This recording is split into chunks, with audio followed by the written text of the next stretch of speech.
membuat 150 muslim tiap bulan masuk Kristen katanya. Saya tidak percaya. Saya tidak percaya. Nggak ada, saudara. Deddy Corbuzier memang bisa sholat. Potong lidah saya kamu Deddy Corbuzier kalau bisa sholat. Melakukannya dengan tekun 5 kali sehari. Maka di Yohanes 13 ayat 13, kamu menyebut aku guru dan Tuhan. Dan katamu itu tepat. Sebab memang akulah guru dan Tuhan. Coba Abi baca. Kamu yang baca. Lah, kenapa Abi nggak berani membacanya? Yohanes 13 ayat ke-13. Kamu yang baca dulu. Assalamualaikum warahmatullahi wabarakatuh.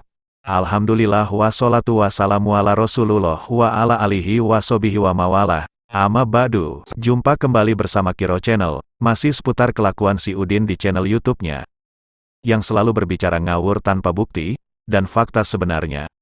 Dalam video ini dia menjelaskan tentang Yesus apakah pernah mengaku Tuhan dalam Injil. Udin membawa dalil dalam Yohanes 13 ayat 13. Apakah dalil itu sesuai atau tidak?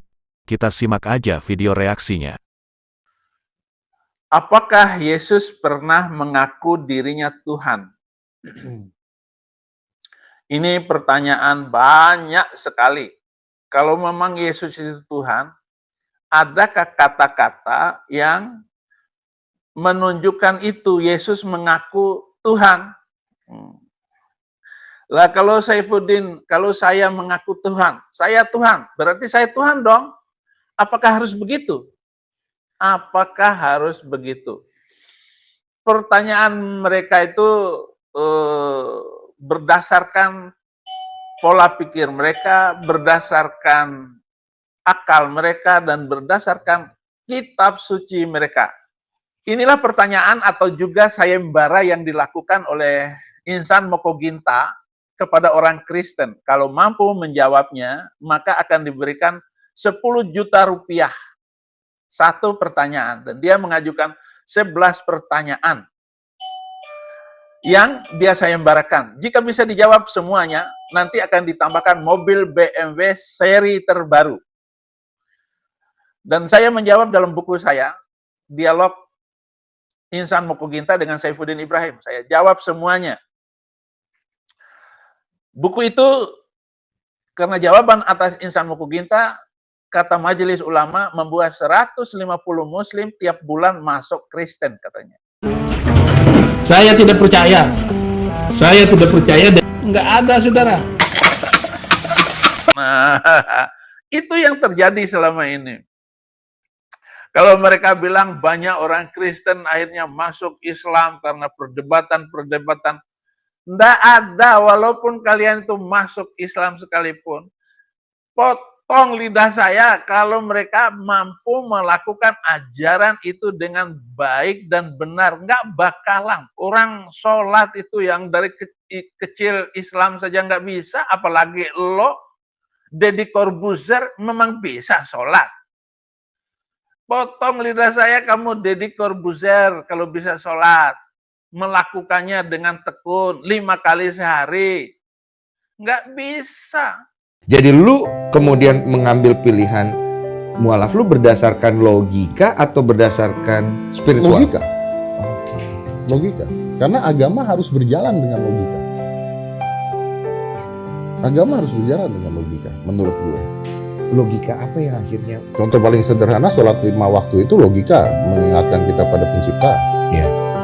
Itu ada logikanya menurut gue. Mana bisa ngikutin itu? Kewajiban-kewajiban itu baru sholat loh, belum lagi yang lain. Nanti cara sholatnya itu takbirannya begini, harus telinga, harus jari ibu jari itu sejajar dengan kuping. Allahu Akbar. Ya, tidak ada ajaran yang banyak diledek itu kecuali ajaran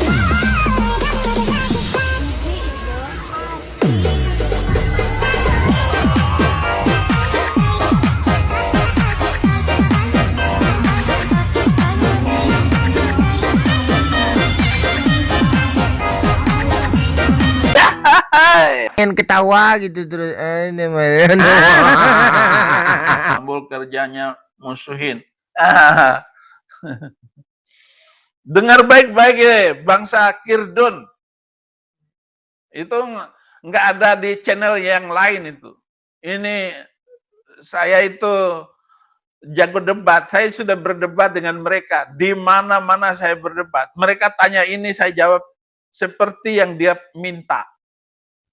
Akhirnya dia angkat tangan. Kalau Abi mau, kita diskusi.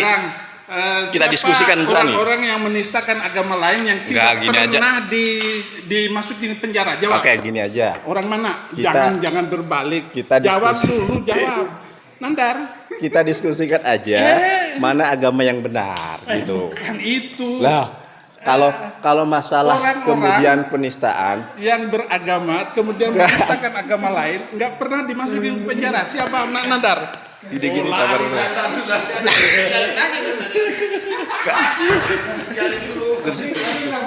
Abi nggak berani.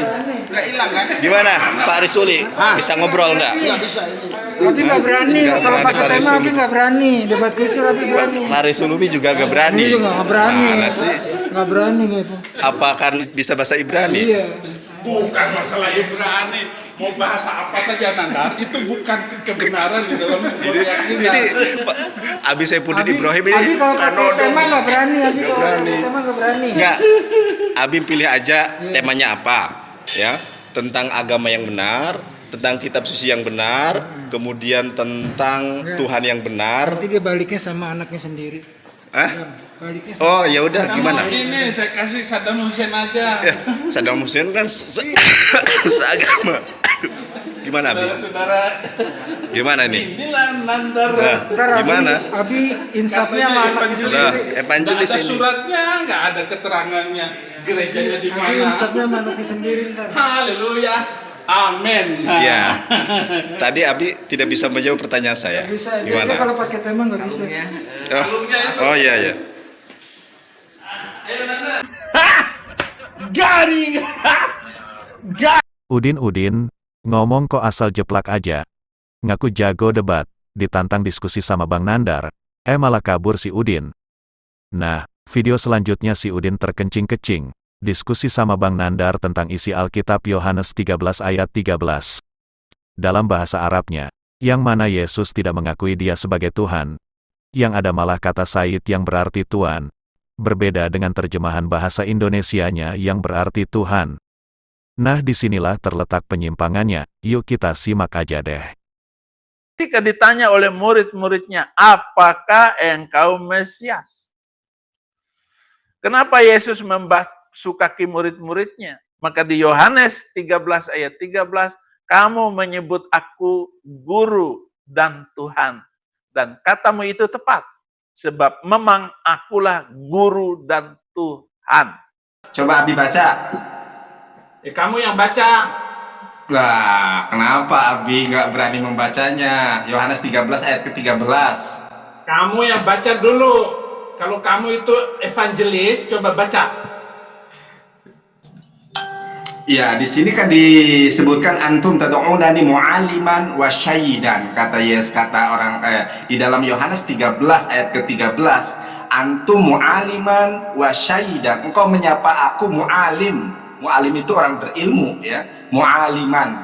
Sedangkan syahid adalah junjungan, bukan Tuhan. Oleh karenanya, penerjemahan Lembaga Alkitab Indonesia Injil Yohanes 13 ayat ke-13 tersebut sedikit ada kekeliruan penerjemahan. Kenapa? Di dalam terjemahan bahasa Arab sendiri di sini mu'aliman wa syaidan, menyapa engkau orang yang berilmu. Terus dan apa maksud kamu dengan omonganmu kayak itu, Nandar? di sini Apa maksud ada kamu? Saya mau tahu maksud kamu apa? maksud saya maksud saya begini Abi, jangan marah dong. Ya, Bagaimana? jadi Abi, saya ingin menyampaikan mudah-mudahan ada orang-orang dari lembaga terkait Lembaga Alkitab Indonesia ya. Di sini dalam bahasa Arab sendiri, padahal ini terbitan dari Lai sendiri ya, Bible Al-Muqaddas ini. Cuma di sini ada terjemahan yang kurang tepat Abi, ya kan? Di terjemahan Indonesia itu engkau menyapa aku guru dan Tuhan, sedangkan di dalam bahasa Ya. Sekarang kamu saja yang ke Lembaga Alkitab Indonesia, itu bukan urusan Pendeta Saifuddin Ibrahim. Urusan Pendeta Saifuddin Ibrahim itu membalikkan otaknya Nandar untuk kembali jadi evangelis yang benar, gitu. Inilah ayat di Alkitab Kristen yang diubah Lembaga Alkitab Indonesia dari Tuan Guru menjadi Tuhan. Pada tahun 90-an telah terjadi debat ilmiah di Amerika Serikat. Warga Amerika meragukan ketuhanan Yesus karena tidak ada satupun ayat di Bible bahwa Yesus mengaku dirinya Tuhan. Malah justru sebaliknya, di Bible Yesus hanya mengaku utusan. Melihat sebagian warganya mulai sadar bahwa Yesus hanya utusan, Lembaga Alkitab Amerika dan seluruh dunia, termasuk Indonesia, mengubah isi Alkitab, yaitu di ayat Yohanes 13:13 dari Tuan Guru menjadi Tuhan. Pengubahan ayat dari Tuhan ke Tuhan ini sangatlah amat fatal karena dapat menjerumuskan umat Kristen ke dalam neraka karena memaksakan Yesus sebagai anak manusia menjadi Tuhan. Tanpa kita sadari, Alkitab sudah disabotase dan celakanya umat Kristen di Indonesia termakan ayat hoax ini.